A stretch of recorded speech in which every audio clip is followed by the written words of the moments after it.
Good morning.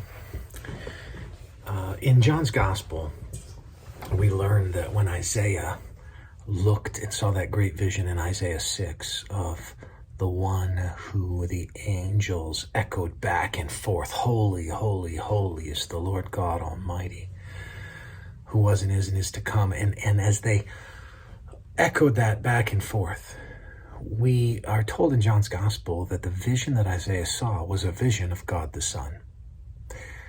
I start there because before we move into talking about the nature of what's called kenosis, the self-emptying of Jesus, we need to get our minds around the extravagant nature of his humility. And it's seen a little, kind of right in the beginning of verse 7. It says, but emptied himself. So he did not count equality with God a thing to be grasped, but emptied himself by taking the form, the morphe. He was in the morphe of God, had all the attributes of God, everything that makes God God, he had and has. But he takes on the morphe of a servant, being born in the likeness of man. He takes on the attributive properties of human. So yeah, 100% God, 100% man. But here's something tucked away that I don't want you to miss. I don't want you to miss the reflexive nature. So there's two things I want you to see: the reflexive nature of what happened and the degree of what happened. So let's think about the reflexive nature. He emptied himself. See, Jesus willingly took this on. He acted himself in becoming God the Son, becoming man.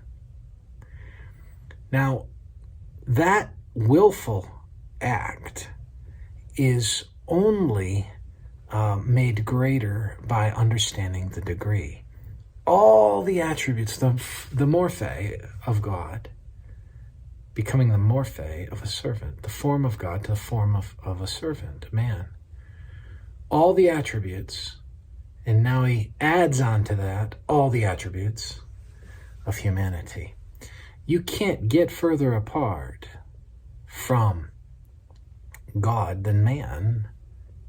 Like, I think sometimes we want to oversell ourselves, but understand, we are intrinsically, originally, naturally sinful.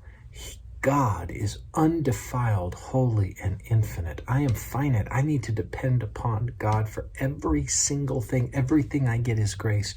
He is completely, as we've talked before here, he's completely ase. He has complete self-existence. He doesn't depend upon me for anything.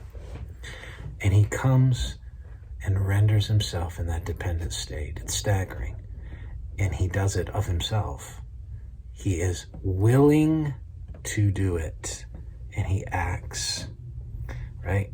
He comes, and in that way, he is made nothing, if you will, as one translation speaks of it. He made himself nothing. So, revel in the fact, rejoice in the fact that your redemption was purchased by one who exemplified for you ultimate humility, and let that have its own inspiration to you as you think about the things that you might need to humble yourself in regard to in your own life. We'll continue thinking about Philippians 2 and get into this idea of kenosis tomorrow.